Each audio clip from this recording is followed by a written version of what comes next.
ও তার এপারে আর পরে পারে চিন্তা থাকবে না, ও তার এপারে আর পরে পারে চিন্তা থাকবে না। সর্বপ্রথম আল্লাহ পাক আদম আলাইহিস সালাতু ওয়াস সালাম আর মা হাওয়াকে যখন জান্নাতের মধ্যে নিজেদেরকে বানালেন, তখন আল্লাহ পাক একটি আদেশ করেছিলেন যে একটা ফলের কাছে তোমরা কোনোদিন যাবে না, কিন্তু সেই ফলটা খাওয়ার পরে সেই ফলটা খাওয়ার কারণে আল্লাহ পাক তাদের দুজনকে এই দুনিয়ার মধ্যে দুই কিনারার মধ্যে ফেলে দিলেন। তখন কি হয়েছিল? কবি সুন্দর ভাষায় কে নিচ্ছে শুরু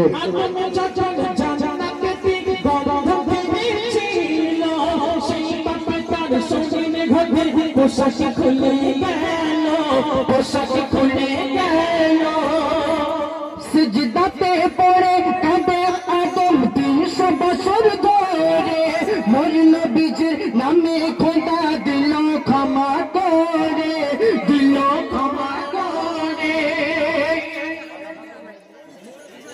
শুকরিয়া যে জন, শুকরিয়া যে জন করবে দেখে খোদার খাতা না, ও তার এপারে আর পরে পারে চিন্তা থাকবে না, ও তার এপারে আর পরে পারে চিন্তা থাকবে না।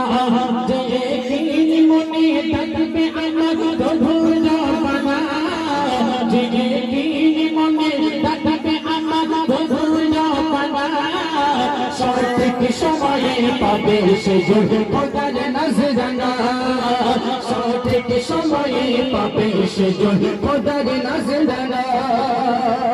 একদিন নমরুদ আলাইহিস সালাতু ওয়াস সালামকে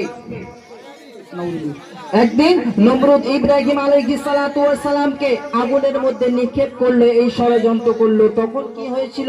সেই আগুনের মধ্যে যখন ইব্রাহিমকে ফেলা হলো, সেই আগুনের মধ্যে কি ঘটনা ঘটেছিল কবি সুন্দর ভাষায় কি লিখতে শুরু নমরুদ যখন ইব্রাহিমকে আগুন ফেলে দিল, আল্লাহর হুকুমে সেই অগ্নি শিখা শীতল হয়ে গেল, শীতল হয়ে গেল।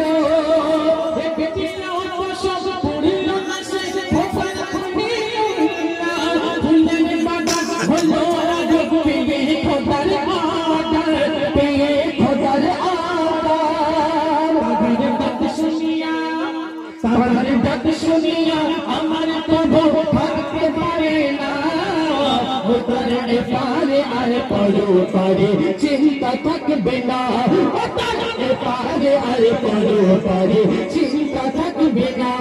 আমার আল্লাহ তাআলা করবে যাবার উপরে করো না, আমার আল্লাহ তাআলা করবে যাবার উপরে করো না, ও তার এপারে আর পরে পারে চিন্তা থাকবে না, ও তার এপারে আর পরে পারে চিন্তা থাকবে না। একদিন ইউসুফ নবীর ভাইয়েরা ষড়যন্ত্র করলো যে ইউসুফ নবীকে মারতে হবে।